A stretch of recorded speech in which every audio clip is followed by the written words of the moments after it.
Wayne, I'm looking at the bench, and there's a little bit more than I thought there would be on the Tralee IT bench.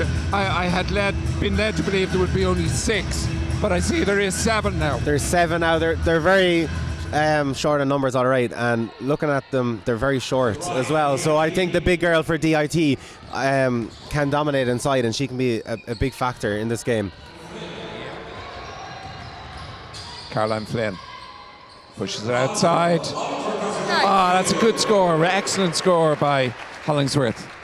Yeah, that's a nice score. Penetration by Caroline and dish out and a nice shot. Yep. Like, these baskets are quite difficult, so that'll build her confidence no end. Yep. Nice. Oh, that's excellent. That's Paula Ryan Kavanagh's daughter, Shauna. Yeah. She plays with Fairhouse in the Dublin Division 1 League. It was a nice shot.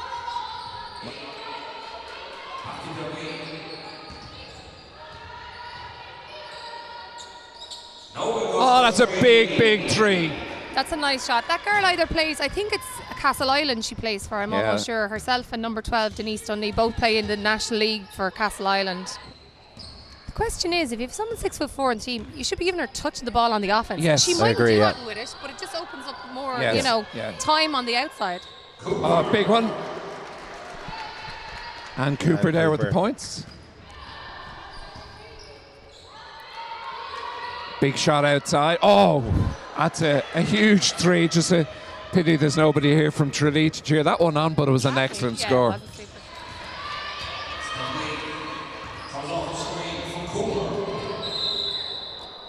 Oh, good score.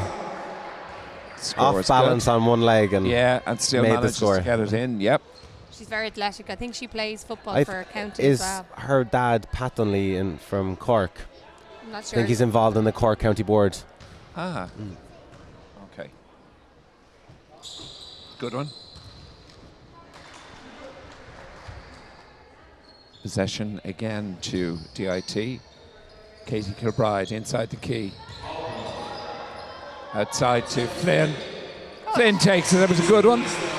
Patience, and it eventually paid off. Good patience. I was wondering, because Katie's been quite shy now. She's missed a few shots, Katie Kilbride, and she is a good shooter normally. Yeah. So, in fairness, she's doing the smart thing now. She's getting other players involved. She's moving it. That's good. Nice That's dish. good. That's absolutely. Flynn drives. Rebound taken. And lost by Lisa Canan on the break. Good score there from the number 14, Ann Cooper. Outside to Daly. Stanley to Dunley. Back to... Nice. Oh, that's a good one. Good take. Aoife Daly.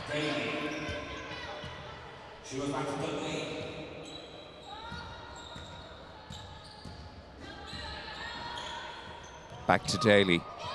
Shot from outside. Oh!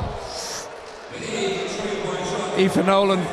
I often wonder, do they actually mean those ones? I don't think so. But Tralee don't panic at all. They move the ball and the shot clock. Yeah, the shot clock was gone down to maybe 4-3 there, and then they'll just put up their shot. Where some teams and some people, sometimes when they see 10 on the shot clock, they panic and they think, I need to get a shot up. Yeah. But it's working for them. They're moving the ball well, and they've got a nice lead going in at half-time. And you're very welcome back to the National Basketball Arena. We're at half-time in the Women's Division 2 final. Delighted to be joined by my co-commentator from the last game, Michael Westbrooks. Absolutely fantastic game, and Michael will be with me again for the Division 2 men's final. But what we're here really to talk about is, Michael, you've been appointed the coach of the college's international team. Great honour for you, following in your father's footsteps in a lot of ways. Definitely, it's I learned a lot from my dad, and it's a wonderful opportunity. So I jumped at the opportunity to take it. Really.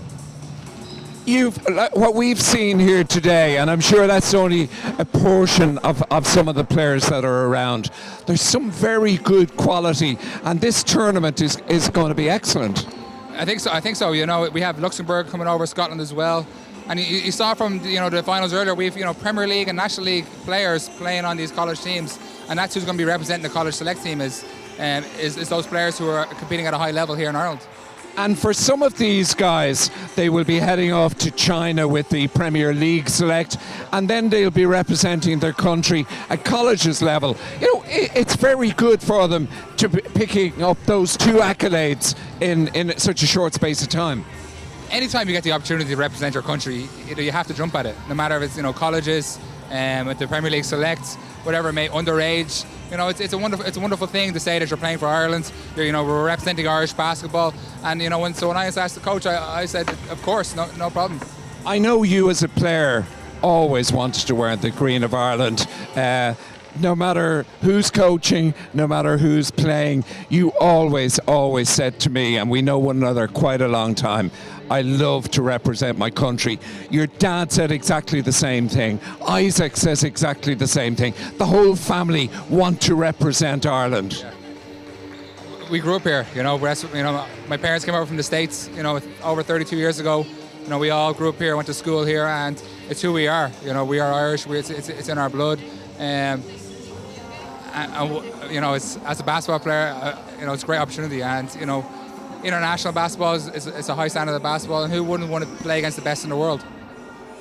And obviously, it's great that somebody like Martin Conroy, who's chairperson of the colleges, has looked at you and with his committee people have decided that you're the person that they want to lead our colleges into these games against Scotland and Luxembourg. Well, I've been coaching in the colleges for the past 6 years with IT Blanchardstown, coaching the men's and women's. So I've been involved in the college game for a number of years. I played with DCU for 2 years when I did a master's there as well. So and I know, being a Premier League player myself, I understand the level it's going to be necessary in order to compete, against international teams that we're going to come up against in a couple of weeks. So it's something I've always enjoyed being a part of.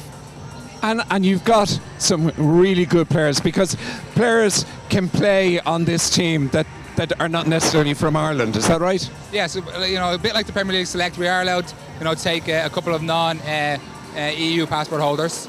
Now, the level of Irish player standard is high enough, so whether I take them or not is another story. We saw a couple of Americans playing in Division 1, we have a couple of Americans playing in Division 2. It's a 2 final here. But at the same time, there's a great standard of Irish players out there as well that, it's great to see. Michael, the very, very best of luck with the squad. I know you're looking forward to it. I know you've been thinking about it for some time, and we'll have you back in commentary for the next game. Thank you very much, Declan. I'll see you in a few minutes. Daly.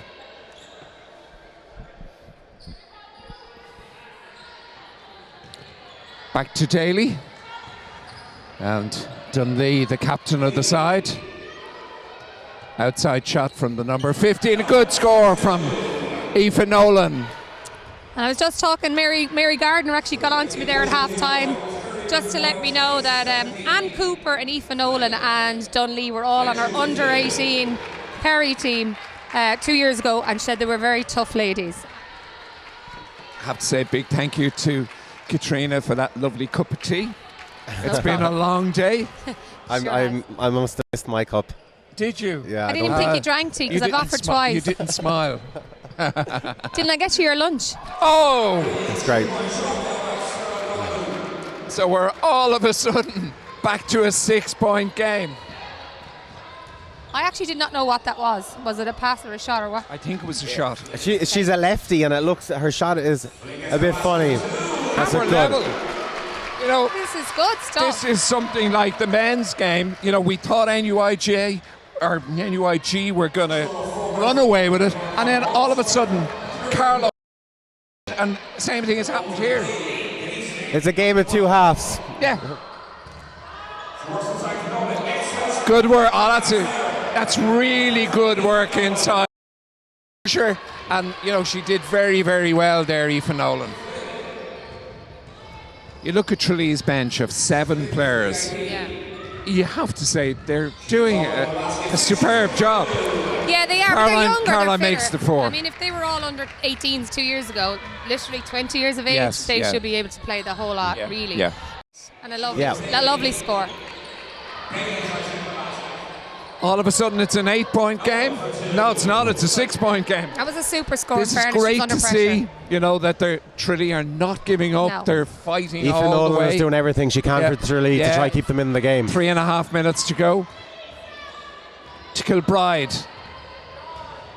She's got 8 seconds on the shot clock. Shauna Kavanagh, that's a Great point. drive. That's a huge score from Kavanagh. Very patient. She had taken A the minute first and shot. 59 to go. That could be a crucial score.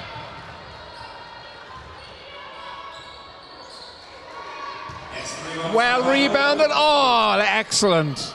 Aoife Nolan there again. Yeah. Yeah. If DIT score here, I think it's game over. But Yeah. it's just. Yeah. Yeah.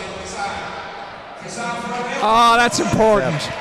And that's Again, the difference. that's clubmate to clubmate. They know one another. The ball was Exactly. inside, and she gave it the right The weight. right pass and the right weight. weight. Yeah, yeah.